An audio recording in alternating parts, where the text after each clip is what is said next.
Ya tenemos el tema. Ahora hablemos con los expertos y aclaremos las cosas. Seguimos en Así es la cosa a través de Promar Televisión y la 94.1. Recuerden, nos pueden ver a través de Promar Televisión, nos pueden escuchar a través de la 94.1 y tienen todas las redes conectadas. El Instagram Live, tienen el Telegram, tienen también, digamos, el YouTube que vamos a colocar luego en las semanas. Vamos a colocar este programa para que tengan la oportunidad de verlo ahí on demand en su casa tranquilo. Así que bueno, no hay forma de perder el programa. A ver, tenemos un programa súper interesante. Yo diría que a pesar de lo preocupante que puede sonar el título, sin embargo, nos lleva a cierta conciencia para tomar en cuenta ciertos elementos para tratar de, evidentemente, no llegar ahí. Y si nos toca, bueno, que todo el equipo sepa qué tienen que hacer, ¿no? Desde los médicos hasta los paramédicos, los propios familiares, porque ahí los segundos son vitales, ¿no? Vamos a hablar del infarto al miocardio, ¿ok?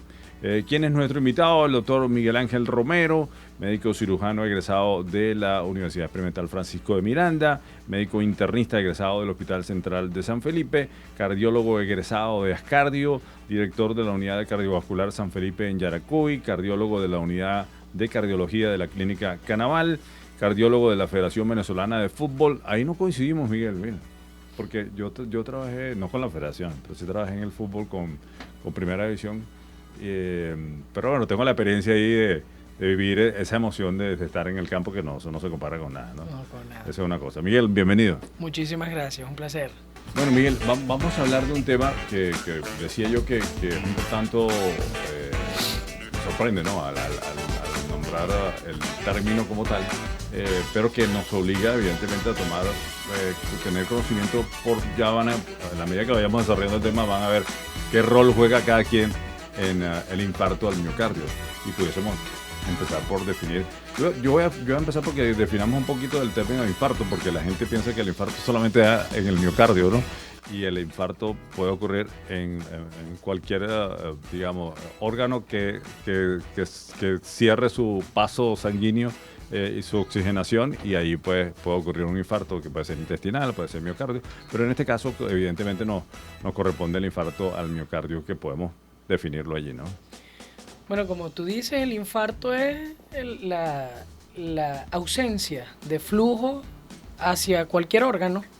En vista de que todos los órganos estén irrigados por sangre, todos los órganos tienen una circulación, cualquier órgano es susceptible a infartarse. Tenemos infartos de la retina, ¿sí? Tenemos infartos cerebrales y los llamamos ACV, infartos del pulmón. Entonces, bueno, cualquier tejido es susceptible a infartarse si la arteria que lleva o lo nutre con sangre, pues ocluye su flujo. Ahora, ¿qué pasa en el caso del corazón? Bueno, es un tema porque el corazón, yo voy a intentar como ampliar un poquito la idea para que se tenga el entendimiento no solo del corazón, sino de por qué los eventos cardiovasculares en general, los que competen a la parte cardiológica, son los más frecuentes. Técnicamente, bueno, en vista de eso, que cualquier arteria es susceptible a ocluirse, y el mecanismo de oclusión corresponde a trastornos sobre todo metabólicos, alteraciones de colesterol, de la glucemia en los diabéticos, el cigarrillo en los fumadores, bueno, todos estos fenómenos que corresponden a una cascada inflamatoria del aparato circulatorio terminan generando acúmulos o depósitos de cosas que en matriz son colesterol básicamente, calcio y esas cosas. Y eso es progresivo, van ocluyendo, depositándose en la pared arterial hasta que la oclusión, la obstrucción en este caso ante la oclusión, es tan significativa que genera síntomas, y si no, si se ocluye totalmente, genera el infarto. Técnicamente el infarto es un fenómeno celular. Para poder hablar del infarto tenemos que demostrar que una célula murió, ¿sí? Entonces, bueno, en el caso de los órganos que son más susceptibles a que ocurra esto, son el corazón, el cerebro, la retina, y da casualidad de que son órganos con unas circulaciones muy pequeñas, ¿sí? Es muy difícil, bastante difícil que uno tenga un infarto en una pierna, ¿sí? Los infartos intestinales no son procesos de la misma índole, son productos de arritmias cardíacas que mandan coágulos enormes, ¿sí? Y entonces por eso es que se infarta el intestino, pero el infarto que habitualmente vemos es condicionado a un trastorno metabólico.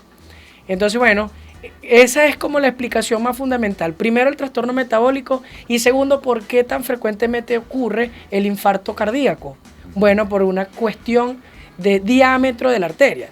Las coronarias, que son las arterias que justamente se encargan de nutrir a ese órgano, cada órgano tiene una arteria con un nombre diferente. Claro. Pues la del corazón se llaman arterias coronarias, ¿sí? Y son arterias de un calibre muy pequeño. Por lo tanto, es lógico pensar, yo le ejemplifico con los pacientes muy sencillo. Una gota de grasa, vamos a suponer que no es literalmente así, pero es como para que se entienda, claro. ¿Sí? Una gota de grasa es más fácil que tape una arteria totalmente de 5 milímetros a que tape una arteria de 1,5 centímetros. ¿Sí? Entonces, técnicamente, a pesar de que el proceso que llamamos aterosclerosis, que es eso que acabo de explicar, inflamación, acúmulo de sustancias en la pared de la arteria, entonces eso es progresivo, eso pasa en todas las arterias y está ocurriendo al mismo tiempo. No es que si te infartaste, las arterias del corazón son las que están enfermas, no, son todas. Sí.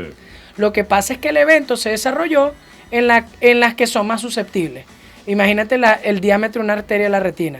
¿Cuántas personas me llegan a mí en la consulta referidos por el oftalmólogo porque tienen un infarto retiniano? Un montón, ¿sí? Entonces, bueno, son órganos muy susceptibles. Entonces, bueno, ahí, porque el corazón es uno de los principales amenazados por la aterosclerosis, que es este fenómeno obstructivo. Claro, y esta aterosclerosis termina pues ocluyendo, como tú decías, y impidiendo el paso, disminuyendo el paso parcial o total hacia el corazón, y esto evidentemente comienza a generar, en principio, síntomas. En principio. Okay, que podemos hablar parte de los síntomas clásicos, porque no todo el mundo tiene, digamos, el librito de la A a la Z, ¿no? Ese es el arte de la medicina. Así es. Así es. Podemos hablar un poquito de los síntomas de ese proceso de síndrome coronario agudo, de infarto miocardio. Bueno, eso te cuento que hay algo, yo creo que podemos aclararle al público de mucha utilidad, ¿no? Sí.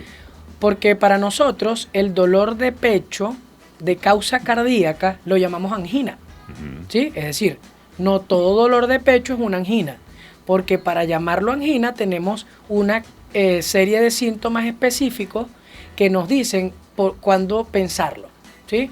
Por ejemplo, nosotros decimos, cuando caracterizamos el dolor, nosotros tenemos dolores que arden, dolores que pullan como si fuera una puñalada.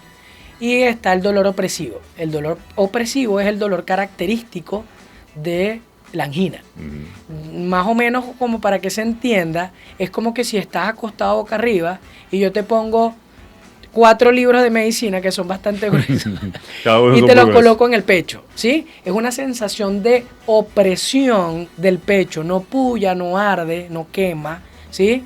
Y es una sensación opresiva, o como que te pusiera el zapato en el pecho y te pisara el pecho, ¿sí? Por eso a veces se refiere como entre pecho y espalda. Entonces es un dolor opresivo que está entre el pecho y la espalda. Sí, y que no permite al paciente expandir de manera normal, ¿no? Por otras razones, más que todo por cuestiones de ramificaciones nerviosas, suele irradiarse, y cuando digo irradiarse es que además del pecho empieza a localizarse en otra zona, que puede ser la mandíbula inferior, es decir, como donde están los dientes, ¿sí? La boca del estómago, que llamamos epigastrio, la espalda, donde está la escápula, ¿sí? Que es los pacientes, ¿cómo le llaman? La paleta. La paleta. Exacto. Entonces, pues esas son las zonas, y el típico brazo izquierdo.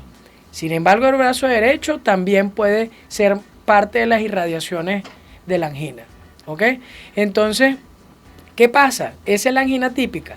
Dura más de media hora, está irradiado a esas zonas típicas y además está acompañado de lo que llamamos síntomas neurovegetativos: sudoración, palidez, frialdad y necesidad de vomitar o evacuar. Incluso las personas pueden llegar a desmayarse. Y esos son parte de los síntomas neurovegetativos. Es decir, si tienes un dolor opresivo, ¿sí?, que aparece de manera insidiosa. Y digo insidiosa, no es el dolor de infarto, no aparece así de golpe, ¡pum! No, dolor de infarto va apareciendo progresivamente y en su punto más álgido o más alto nunca llega a ser grave. Una persona infartada no va a llegar llorando a la emergencia, va a llegar sumamente incómoda y más preocupada por los síntomas neurovegetativos, que es la debilidad, el desvanecimiento, sudando frío, que porque el propio dolor lo incapacita. El dolor de pecho de un infarto lo incapacita. ¿Okay? Pero yo creo que el dato interesante para las personas es que hay algo que llamamos equivalentes de angina. Y resulta que los equivalentes de angina son síntomas que se deben interpretar como una angina, pero no es el típico dolor de pecho que acabo de explicar. ¿Okay? Incluso el cansancio o falta de aire, que llamamos disnea, puede ser un equivalente de angina. ¿Sí? Podemos tener equivalentes de angina, incluso dolor de cabeza. Tuve un caso una vez, casualmente, allí en la Canaval, con una angina expresada con un dolor de cabeza. Caminaba y le dolía la cabeza como si, en vez de dolerle el pecho. ¿Sí? Entonces, bueno. Y era su síntoma único. Eso era su síntoma clínico. Entonces, lo llamativo era que el dolor de cabeza era como que te describiera la angina, pero en vez de decirte pecho, decía cabeza. Entonces, eso era lo llamativo. Dolor opresivo aquí un dolor opresivo en la cabeza que me aparece cuando camino, pero si me siento, se me quita. Entonces, bueno, ahí con dificultades, porque de verdad que es difícil asumir que un dolor de cabeza termine siendo un problema de las coronarias. Bueno, se llevó el diagnóstico, pero es interesantísimo que no solo el dolor de pecho típico puede representar una amenaza en ese caso. Sí, yo recuerdo sobre todo que antes era todo muy literario, ¿no? Bueno, el dolor cardíaco es así, lo que tú decías, el dolor tipo angina, la sudoración, los síntomas neurovegetativos. Todo era como muy clásico y tú decías, bueno, eso está en el librito, que cualquier persona que tenga un dolor torácico que sentía, usted siente que es opresivo, probablemente a lo mejor no tenía como que exactamente las palabras para decir si era o no opresivo, pero la gente decía, sí, es así como que, bueno, no me falta el aire. Pero yo siento que, bueno, evidentemente tú lo puedes corroborar, que en la medida que fue pasando el tiempo, fue cambiando varias cosas. Uno, la edad de aparición de estos síntomas que estamos hablando. Antes se le achacaba un poquito más que esto ocurría en el adulto mayor, ¿no? Y esto lo podrás estadísticamente, conversar, que ahora el grupo etario ha ido disminuyendo de la aparición del infarto de miocardio o del síndrome coronario agudo, etcétera, en el grupo etario y también en las formas de expresión del infarto al miocardio, que ya no es el clásico. O por lo menos no te puedes confiar que tiene que ser el librito, sino que hay como elementos que han ido apareciendo que les ha servido a ustedes los cardiólogos con la experiencia, con tantos pacientes. Bueno, hablaste de uno ahorita, ¿no? El dolor de cabeza. Sí, eso la de tu manera, yo creo que es el equivalente aginoso más frecuente, o sea, la falta de aire. Ok. Hablándote yo creo que quizá tocas ahorita el punto de mayor preocupación y ocupación que tenemos nosotros en este momento. Y es el radical, que de hecho, tan radical que es inesperado para nosotros, y es difícil que para nosotros algo sea inesperado cuando estás claro en el problema, que es el cambio de la edad. ¿Sí? O sea, a nosotros nos está generando una alarma inmensa lo que estamos viviendo en este momento, porque hemos estado hospitalizando pacientes, llevando a cateterismo pacientes súper jóvenes. Nosotros estuvimos, y de hecho, así como tú me dijiste que íbamos hasta acá sentados conversando, allá en la clínica nos sentamos, creo que fue un viernes, coincidimos los cardiólogos de la unidad, los compañeros, y nos sentamos un rato a hablar como cualquier cosa, y siempre terminamos hablando de pacientes y de trabajo, y empezamos como a compartir la preocupación de los pacientes que habíamos estado ingresando los últimos 2 meses. Y empezamos a recordar cada uno sus pacientes y llegamos a la conclusión que entre octubre y noviembre, septiembre y octubre, perdón, el paciente más longevo tenía 52 años. Imagínate. Entonces, eso es una barbaridad. Claro. Eso es inesperado para nosotros. Nosotros, los cateterismos, digamos, son para pacientes que por cuestiones tradicionales son personas mayores de 60 años que ya han desarrollado este proceso. Metimos un paciente de 28 años y metimos otro paciente a cateterismo por segunda vez con 36 años. Segundo infarto. Imagínate. Entonces, el tema del grupo etario está complicadísimo y bueno, ahí debatimos algunas razones que son bastante evidentes de hecho. Eso es. Bueno, vamos a seguir hablando. Ustedes también tienen la oportunidad de comunicarse 0412-420-1941 para hablar cualquier situación, preguntar cualquier situación. Estamos hablando del infarto al miocardio con el doctor Miguel Romero y hacemos una pausa y ya regresamos en Así es la cosa por Promar Televisión y la 94.1. Ya venimos.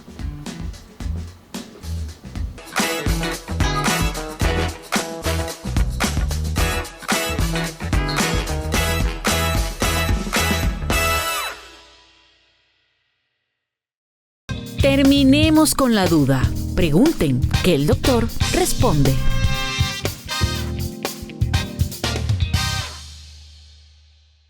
Seguimos en Así es la cosa a través de Promar Televisión y la 94.1. Estamos hablando del infarto al miocardio, ¿ok? Con el doctor cardiólogo Miguel Romero. Y estábamos hablando de una cosa que nos sorprende a todos los médicos y hace unos cuantos años. Yo recuerdo que en la emergencia una de las cosas que más te sorprendía era justamente tener que ingresar un paciente de 25, 28 años, 30 años. Eso no ni siquiera era común y hasta en sus primeros años hasta no creíble, ¿no? Decía, no, claro. e inclusive algunos de ellos sin antecedentes, en teoría muy, porque si un paciente obeso, muy obeso, tú podías tener cierta característica, pero no necesariamente tenían un antecedente a primera visión, ¿no? Después cuando investigas y todo eso, pero eso del grupo etario, lo decías tú, es un factor preocupante para el cardiólogo en el sentido como ha ido apareciendo, pero ¿cuáles podríamos ser los elementos causantes de que el grupo etario justamente en el infarto ha ido como reduciéndose, ¿no? O apareciendo en edades más jóvenes, ¿no? Bueno, como tú dices, inesperado totalmente.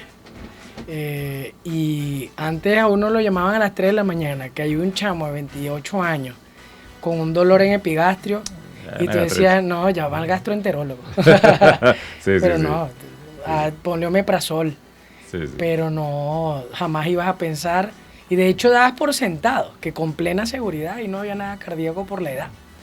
Ahorita no, ahorita edad que llamen con un síntoma sospechoso, situación que nos hace salir obligatoriamente a la hora que sea a atender esa emergencia, porque ya no hay margen a pensar con benignidad ese tipo de síntomas, no hay modo.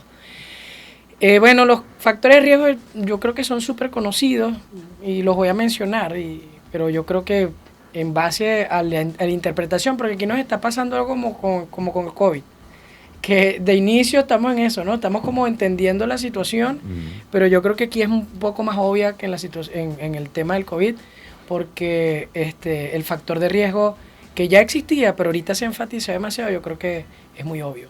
Pero hablando de los factores de riesgo, sabemos que todo paciente hipertenso, vamos a ponerlos en factores de riesgo modificables y no modificables. Los modificables son los que los médicos podemos intervenir junto con los pacientes para arreglarlos. Y los no modificables son los que no podemos hacer nada. Por ejemplo, nosotros no podemos dejar de cumplir años. Fíjate, vamos a ir envejeciendo, no hay forma.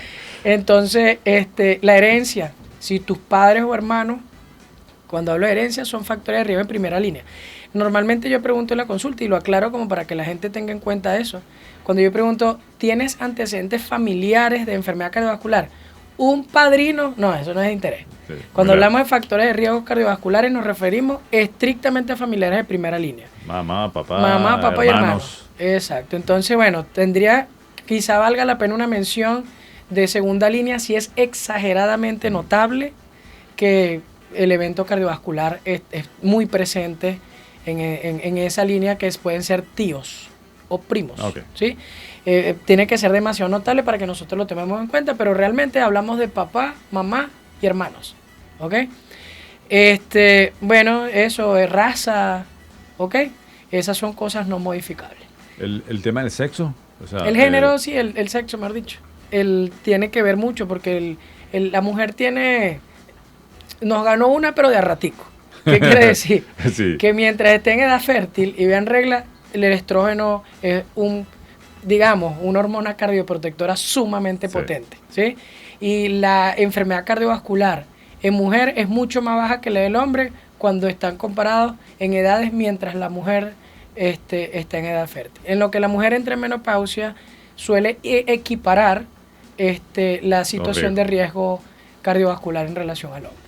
¿Okay? Entonces por eso nos ganaron una, pero de solo un rato. A todo un rato, bueno, pero lo que pasa es que nosotros tenemos que portarnos bien hasta que lleguemos a los 50, sí, 60. Menos mal somos muy bien portados. Ahora, una cosa importante. Paciente que llega con síntomas, ¿okay?, que hacen sospechar que haya un evento cardiovascular, sobre todo de tipo infarto al miocardio, que es, sabes que me gustaría mucho ilustrar, porque, y lo decía al principio, cada quien tiene un rol, aunque no parezca, desde el propio paciente, que es el que está sintiendo las cosas, el familiar o el paramédico, o en cuánto tiempo lleva el paramédico o los familiares al paciente, es decir, obviamente el médico de emergencia, el cardiólogo, o sea, todos tenemos como un rol importante y en el cual el tiempo es el enemigo número uno, ¿no? Sí, nosotros decimos miocardio se refiere a músculo cardíaco, ¿no? Y nosotros decimos tiempo es igual a miocardio en el contexto de un infarto. Por lo tanto, la brevedad es lo fundamental. Nosotros nos orientamos, bueno, el médico occidental, digamos, nos guiamos por medio de publicaciones, de documentos súper extensos, pero lo más sintetizado que se puede, dadas las complejidades de las patologías.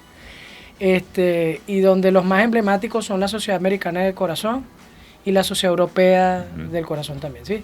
Entonces, bueno, esos son los que marcan como pauta internacional, no es que no haya más, pero casi todas derivan de ellos en general. Y bueno, hay un protocolo hermosísimo, ¿no? Lo que pasa es que es sumamente difícil de cumplir, hay distintas cosas en nuestro escenario que lo dificultan. Pero bueno, todo empieza desde la casa del paciente. Nosotros tenemos, digamos, protocolos entendidos, pero el tema de ejecutarlos es lo que quiero decir, que quizás entre en conflictos circunstanciales. Que empieza la atención del paciente desde su casa. Claro. ¿Sí? Hay un medicamento que nosotros utilizamos que llamamos trombolítico que desobstruye el coágulo cuando está fresco. El coágulo que está haciendo el infarto, que está produciendo el infarto. Entonces ese coágulo, mientras más temprano administremos el trombolítico, más probabilidades de éxito tenemos porque no está duro, ¿sabes? Y en países diferentes, la trombolisis la inicia el paramédico en la casa del paciente y lo monta en la ambulancia. ¿Okay? No espera que llegue a la emergencia. Técnicamente el electro lo lee un médico en el hospital que viene a recibir el paciente y ya está el hemodinamista esperándole en la sala de hemodinamia que el paciente entre por la puerta y ni siquiera pase por la emergencia. Entonces, hablo de la complejidad de esto como para que se entienda cuál es el deber ser. Es decir, que un paciente que tenga un síntoma sospechoso ni se le ocurra, y de hecho es el hábito, darle infinitas justificaciones. Eso debe ser que como ayer, como desayuné empanadas, es que la empanada a mí me cae mal, porque eso es fritura. Sí. Y tengo un dolorcito en la boca del estómago, y entonces... Pero eso se me pasa. Se me pasa. Entonces, bueno, también es importantísimo que el que le duele el pecho contextualice sus factores de riesgo, que hablamos un poquito de los no modificables, pero realmente los modificables son los más relevantes. Hipertensos. La evaluación habitual del hipertenso es fundamental. ¿Por qué? Porque no es nada más tomarse la pastilla, es corroborar que lo que sea que estás haciendo, que si ejercicio, es tomarse la pastilla, la dieta, lo que sea, está surtiendo efecto. Claro. Porque si sigue enfermándose las arterias no estás haciendo nada. La diabetes, la hipertensión que ya mencioné, el cigarrillo, la obesidad, el sedentarismo, ¿sí? Los trastornos del colesterol, importantísimo. Pero ahí caigo en el punto que te mencionaba, que yo creo que en debate es lo más obvio. Y es lo universal y es quizá la matriz de por qué esto está cambiando tan dramáticamente a un escenario que nos tiene de verdad bastante preocupados y sorprendidos. Y es el estrés. Sí, yo creo que el estrés, el exceso de trabajo, el mal manejo del estrés, porque el tema no es el estrés. O sea, el escenario es el que es.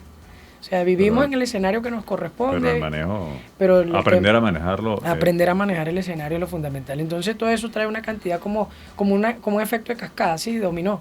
Donde tú agarras el estrés, no lo manejas bien y tienes conductas nocivas, que técnicamente están muy buenas para lidiar con el estrés, porque quizá comer azúcares relaja, eso es divino, y cuando tú estás estresado te da una nota increíble. Te sientes súper bien. Ajá, pero el tema es que como no es una herramienta, sino es como un pañito de agua tibia, entonces reincides en eso porque el estrés continúa. Igual ocurre con el cigarrillo. Entonces, cada vez que estés exacerbado de la situación, vas y buscas lo que te lo calma, pero no lo soluciona. Claro, que no entonces, sigo, Claro, entonces todas las cosas que nosotros utilizamos para lidiar con un escenario tan severamente estresante como el que tenemos, sencillamente son puras conductas que están buenísimas para lidiar con el estrés, pero son terribles para la enfermedad cardiovascular. Entonces hemos masificado el estrés, por lo tanto hemos masificado todas esas conductas nocivas. Alimentos ultraprocesados, todo el mundo anda con el colesterol alto, con el azúcar alta, con los triglicéridos altos, con la insulina alta, y cuidado y no están fumando.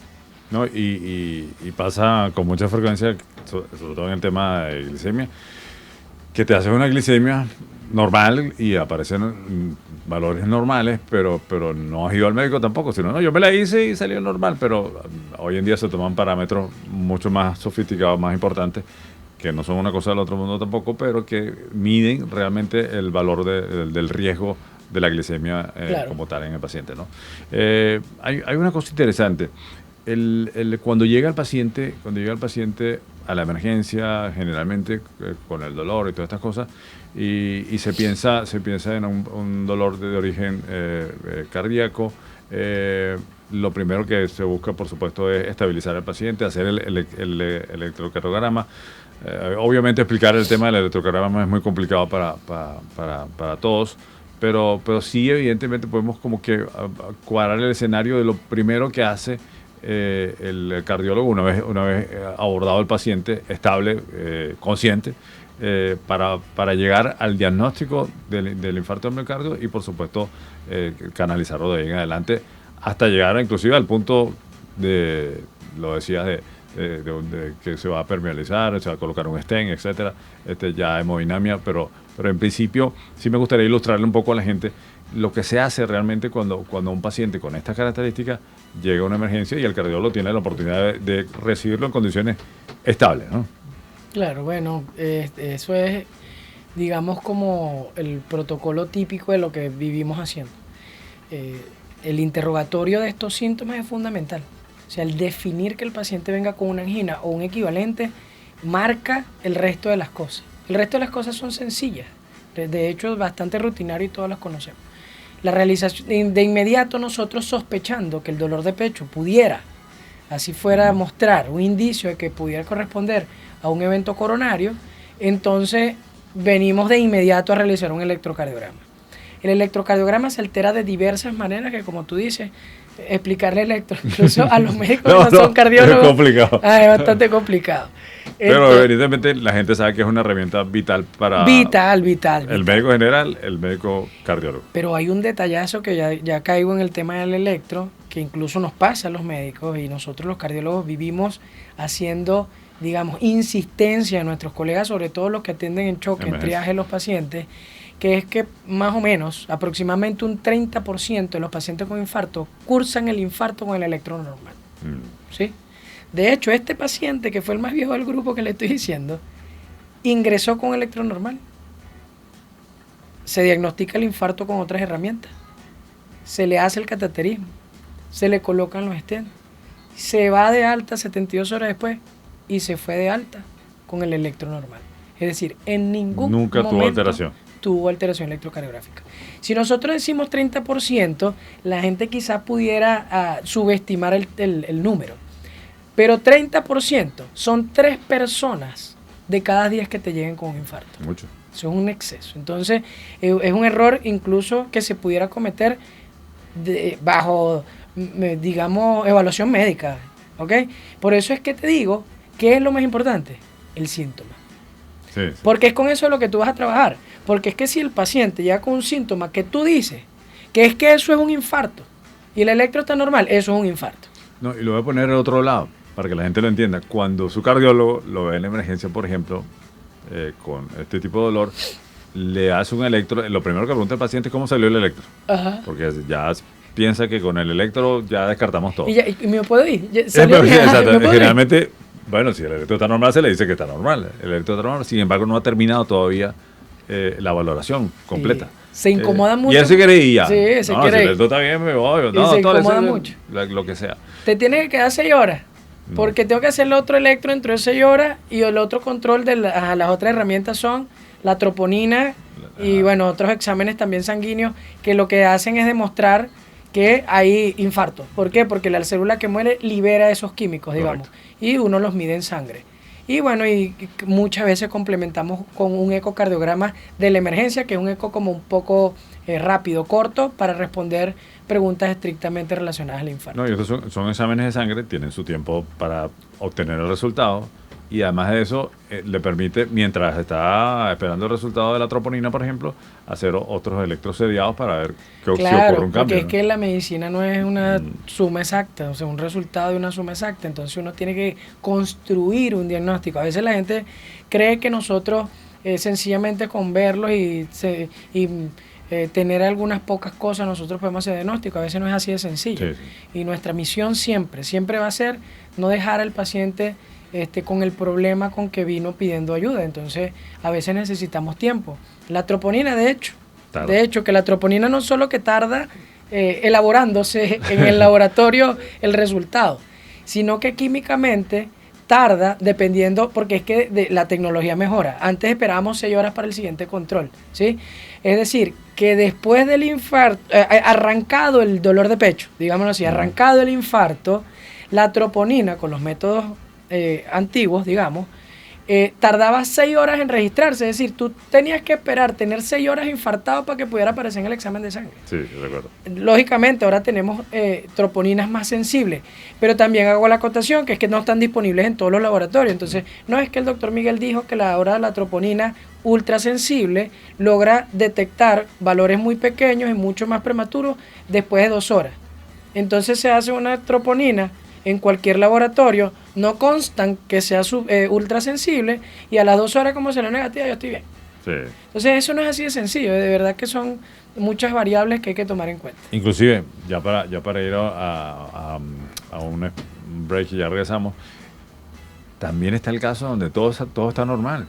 La troponina está normal, el electro está normal, pero el paciente tiene clínica. Entonces, evidentemente, todavía no se puede ir para su casa, tiene que seguir observación y a veces el paciente no lo comprende. Tal cual. No lo entiende, ¿no? Bueno, hacemos un break y ya regresamos acá a Así es la Cosa a través de Promar Televisión y la 94.1. Ya venimos.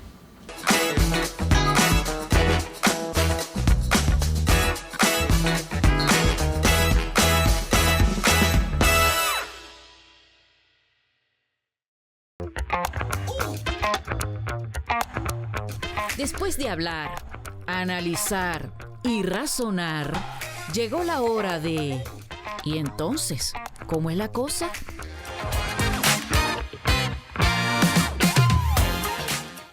A ver, aquí estamos hablando del infarto al miocardio con el doctor Miguel Romero, cardiólogo, y pues paseándonos por todas las situaciones que pasa un paciente, que pasa un familiar, que pasamos nosotros cuando lo recibimos en emergencia, que pasa el cardiólogo cuando está investigando el diagnóstico correcto, y no es fácil. Como decía el doctor, la medicina, sabemos todos, no es un tema matemático, pero lo que sí estamos claros es que nosotros queremos llegar al diagnóstico de todas las formas posibles, y hay que colaborar el paciente, los familiares, y bueno, tener la disposición a que evidentemente podamos llegar a un diagnóstico certero en el caso de que sea un síndrome coronario agudo, un infarto de miocardio.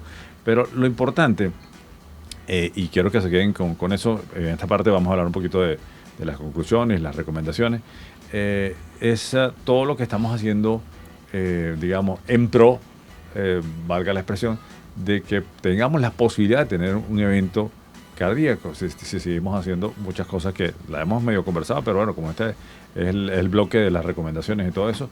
Y al final Miguel también va a hacer algunas recomendaciones interesantes para el público que nos escucha y que nos ve a través de Promar y a través de la 94, para que tengan el chance de tomar en cuenta una cosa que es vital a final de cuentas. Es que en base a todo lo que has venido diciendo y lo que vas a terminar diciendo, es la prevención. Que pareciera una palabra así como muy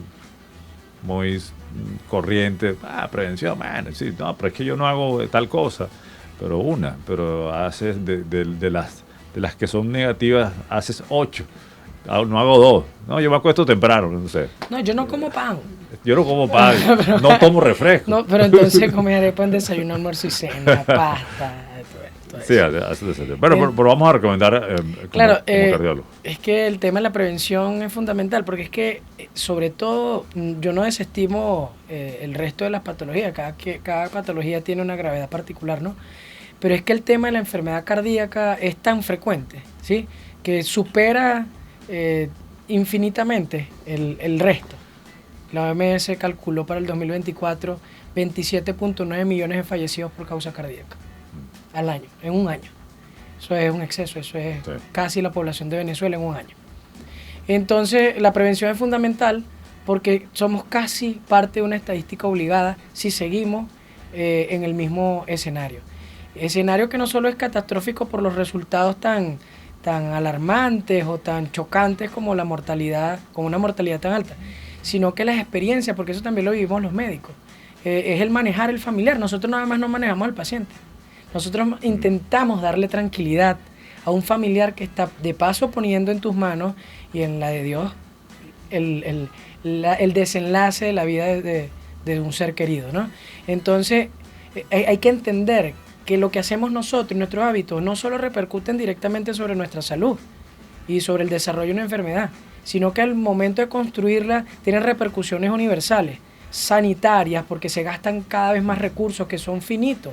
Los recursos de salud no son infinitos y los estamos gastando, los estamos agotando y no los estamos repartiendo lo que queda entre nosotros. Y entonces eso dificulta, por más robusto que sea un sistema sanitario, cubrir una demanda tan elevada. Sí, entonces las repercusiones van de cuestiones sentimentales, personas allegadas, familia que está preocupada, que está llorando. Y nosotros, mientras estamos pensando cuestiones científicas, médicas, farmacológicas, también estamos saliendo con cierta frecuencia a darle tranquilidad a un familiar, explicándole el proceso. Es un escenario sumamente complejo. La prevención, yo creo que es una cuestión que tiene que estar bastante lejos de ser algo tratado como algo pobre, ¿sí? O sea, es algo, yo creo que es sumamente relevante. Es es increíble pensar que la enfermedad cardiovascular no es una enfermedad prevenible y sea la más alta. Entonces, ¿cómo nosotros estamos como en un modo de autodestrucción, ¿sabes? Te voy a pedir que lo plantees así.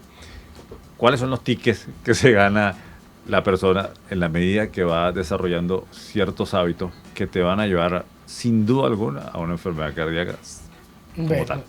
Mencionábamos, como dijiste, un poco de eso. Un ticket es la hipertensión no controlada.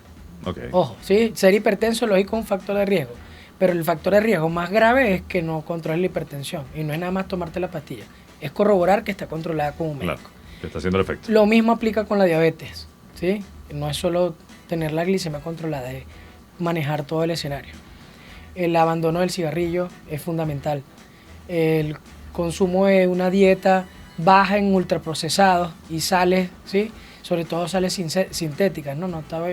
La gente ahora ha malignizado la sal no es mala, lo que es malo es el exceso de la sal. Claro. Tampoco bajar la sal ha demostrado reducir eventos cardiovasculares. Pero entonces un manejo de la información bien a conveniencia.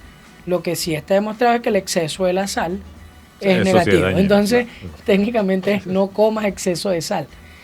No es satanizar la sal. Tampoco mandar a la gente a tomar agua con sal. Hoy un paciente me dijo que estaba tomando agua con sal del Himalaya. Y me siento bien. Y me siento muy bien. Hipertenso. ¿Te puedes imaginar? Lógicamente, llegó con la presión elevada. Evidentemente. Ajá. El control de peso la herramienta más grande, potente, contundente que hay es el ejercicio. No hay estrategia farmacológica o no farmacológica que se compare ni de cerca. Y tan económica. Es gratis. En el fondo es muy económico. De hecho es gratis. Es gratis. Ajá. Y la puede hacer en las cuadras de tu casa. Claro, si buscas quien te prepare, bueno, le pagas el preparado. Si buscas herramientas, las herramientas son de... Que no es malo, no es malo. Claro, exacto, pagas por eso, pero no por el ejercicio. Tú pagas por usar las herramientas de un gimnasio y el conocimiento de un preparador, pero no por el ejercicio en sí. El ejercicio lo haces tú gratis. Claro. ¿Ok? Lo puedes hacer al aire libre, con herramientas, sin herramientas, pero técnicamente es universal y disponible. Entonces, y además que los beneficios no es comparable, no hay nada que se le acerque al ejercicio. Y enfatizar. Y yo creo que lo que voy a ser más enfático por el tema de lo que te vengo conversando es el manejo del estrés. Pareciera un grupo de personas idénticas lo que estamos haciendo el cateterismo jóvenes. Son muchachos, emprendedores, muy trabajadores, que van desarrollando, digamos, sus logros, generando éxitos. Duermen muy poco. Esperan para lidiar con el estrés que llega el viernes.